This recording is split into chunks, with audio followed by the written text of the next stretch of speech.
Hello दोस्तों, स्वागत करता हूं, इस्तकबाल करता हूं आपके अपने यूट्यूब चैनल में।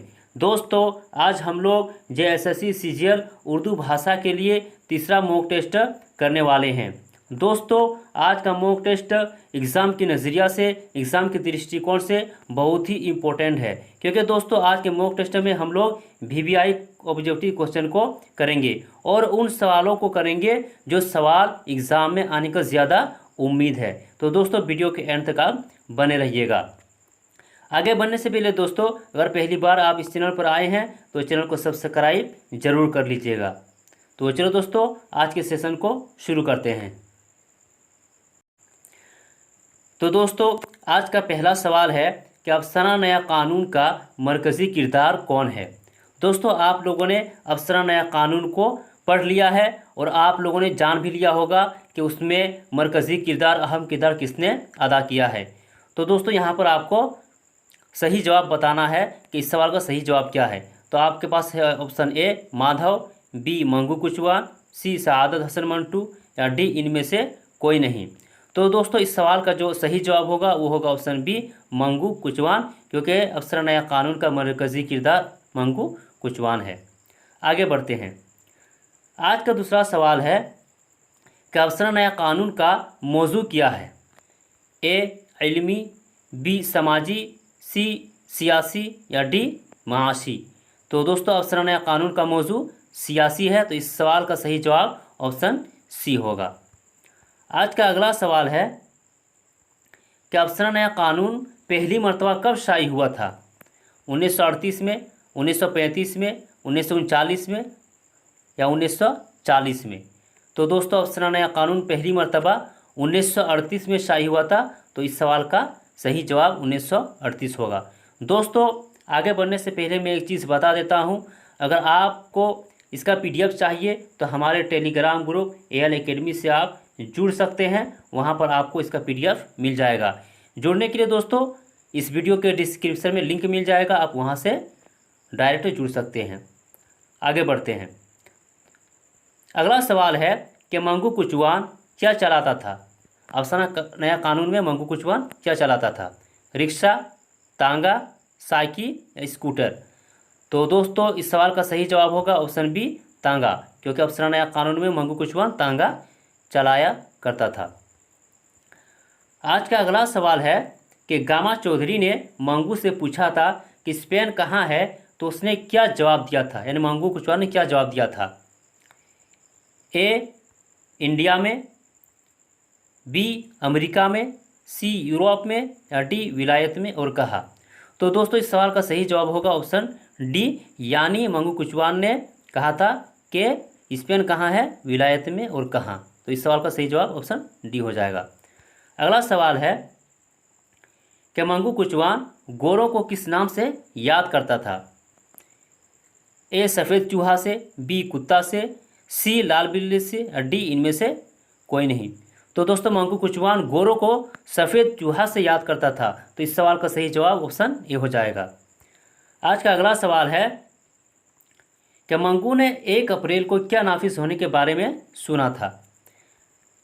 लड़ाई के बारे में, नया कानून नाफिज होने के बारे में, लॉकडाउन नाफिज होने के बारे में या आज़ादी नाफिज होने के बारे में। तो दोस्तों, इस सवाल का सही जवाब होगा ऑप्शन बी, यानी नया कानून नाफिज होने के बारे में सुना था कि 1 अप्रैल को नया कानून नाफिज होगा। अगला सवाल है कि अफसाना नया कानून किसका अफसाना है। प्रेमचंद का, इलियास अहमद गर्दी, अल्ताफ़ हुसैन हाली या सआदत हसन मंटू। तो दोस्तों, इस सवाल का सही जवाब होगा ऑप्शन डी, यानी सआदत हसन मंटू ने ही अफसाना नया कानून को लिखा है। आज का अगला सवाल है कि सआदत हसन मंटू ने अदबी सफ़र का आगाज़ किस सिन्फ से किया था। ए नज़म निगारी से, बी कालम निगारी से, सी अफसाना निगारी से या डी इनमें से कोई नहीं। तो दोस्तों, सआदत हसन मंटू ने जो अदबी सफ़र का आगाज़ किया है तो वो कालम निगारी से किया है दोस्तों, तो इस सवाल का सही जवाब ऑप्शन बी हो जाएगा। यहाँ पर दोस्तों टाइपिंग मिस्टेक है, तो इसको आप सही कर लीजिएगा, है ना, सआदत हसन मंटू होगा, और मैं सही करके पीडीएफ टेलीग्राम ग्रुप में सेंड कर दूंगा। अगला सवाल है कि मंटू का पहला अफसाना कौन सा है।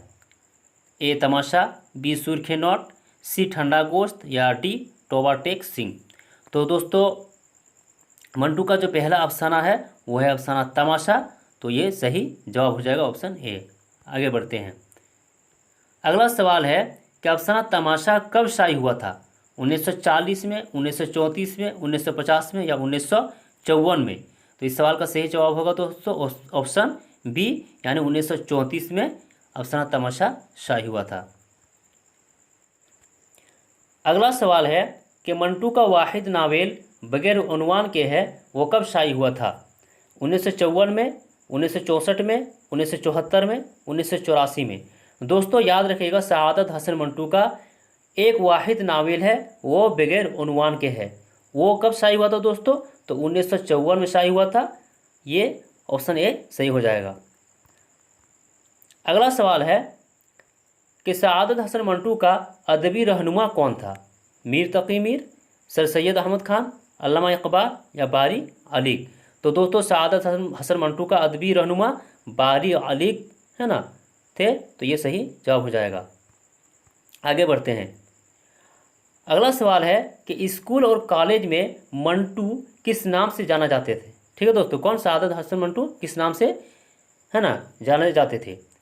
मुन्ना, टॉमी, प्रिंस या बाबू से? तो दोस्तों इस सवाल का जो सही जवाब होगा वो होगा ऑप्शन बी, यानी टॉमी के नाम से जाने जाते थे। अगला सवाल है कि मंदरजा झेल में आम तक का मुतजाद लफ्ज़ क्या होगा? दोस्तों यहाँ से ग्रामर शुरू हो रहा है और हर एक मॉक टेस्ट में दोस्तों मैं 6 से 8 ग्रामर लेकर आता हूँ। तो आज का सवाल में दोस्तों कहा जा रहा है कि आम तक का मुतजाद यानी उल्टा क्या होगा? ए आफत, बी अहमद, सी रफ्त या डी रश्क? तो दोस्तों आमद के माना है दोस्तों आना, ठीक है, तो उसका उल्टा क्या होगा दोस्तों? जाना, ठीक है। तो यहाँ पर जो सही जवाब होगा वो होगा रफ्त, आमद का मुतजाद लफ्ज़ होगा। आगे बढ़ते हैं। आज का अगला सवाल है कि लफ्ज़ मशरिक का उल्टा क्या होगा? ठीक है दोस्तों, मशरिक का उल्टा बताना है और मशरिक के माने क्या होता है दोस्तों? पूरब। आपके पास है ऑप्शन मगरिब, बी शुमाल, सी जुनूब या डी इनमें से कोई नहीं। तो दोस्तों लफ्ज़ मशरिक का जो उल्टा होगा मुतज़ाद लफ्ज़ होगा वो होगा दोस्तों मगरिब, ठीक है। आगे बढ़ते हैं। आज का अगला सवाल है कि मंदरजा झेल में लफ्ज़ ख़त का मुतरातिफ लफ्ज़ को बताइए। मुतरातिफ दोस्तों यानी सिनोनिम्स को, यानी हम जैसे अल्फाज को बताना, हम माने को बताना है। तो आपके पास है ऑप्शन ए कलम, बी किताब, सी किताबत या डी कहानी? तो दोस्तों इस सवाल का सही जवाब होगा वो होगा ऑप्शन सी किताबत, ठीक है। किताबत दोस्तों लफ्ज़ ख़त का मुतरातिफ लफ्ज़ है। अगला सवाल है कि लफ्ज़ नज़्म का मुतरादिफ लफ्ज़ अल्फाज क्या होगा? ठीक है दोस्तों, लफ्ज़ नज़्म का मुतरादिफ यानी सिनोनिम्स को बताना है। ए नस्क, बी नस्र, सी अफसाना, डी नावेल? तो दोस्तों लफ्ज़ नज़्म का जो मुतरादिफ होगा वो होगा लफ्ज़ नस्क, तो इस सवाल का सही जवाब हो जाएगा। आज का अगला सवाल है कि मंदरजा झेल में ज़िराअत का माना क्या है? ठीक है दोस्तों, ज़िराअत का माना बताना है, क्योंकि दोस्तों ग्रामर में माना भी सिलेबस में दिया हुआ है, इसलिए उनसे भी 1-2 सवाल मैं डेली करा देता हूं। तो आपके पास ऑप्शन ए काश्तकारी करना, खेतीबाड़ी करना, दोनों सही है या इनमें से कोई सही नहीं है। तो दोस्तों याद रखिएगा ज़िराअत जो है इसका माना क्या है दोस्तों? काश्तकारी करना भी है और खेतीबाड़ी करना है, तो ऑप्शन सी सही हो जाएगा, ठीक है। आगे बढ़ते हैं। आज का अगला सवाल है कि मंदरजा झेल में मुअन्नस लफ्ज़ की निशानदेही कीजिए। ठीक है दोस्तों, यहाँ 4 ऑप्शन है, इनमें आपको मुअन्नस को खोजना है, मुअन्नस को ढूंढना है, कौन सा लफ्ज़ मुअन्नस है, ठीक है। तो आपके पास से ऑप्शन ए कलम, बी किताब, सी इल्म या डी नाम? तो दोस्तों लफ्ज़ मुअन्नस जो है वो दोस्तों हो जाएगा किताब, ठीक है। किताब क्या है दोस्तों? मुअन्नस लफ्ज़ है, तो इस सवाल का सही जवाब हो जाएगा। तो दोस्तों आज के सेशन को यहीं पर समाप्त करते हैं, और अगर आज का सेशन पसंद आया हो दोस्तों तो वीडियो को लाइक और शेयर ज़रूर कर दीजिएगा, ठीक है दोस्तों। हम लोग फिर एक नया मॉक टेस्ट के साथ हाजिर होंगे, तब तक के लिए खुदा हाफिज़।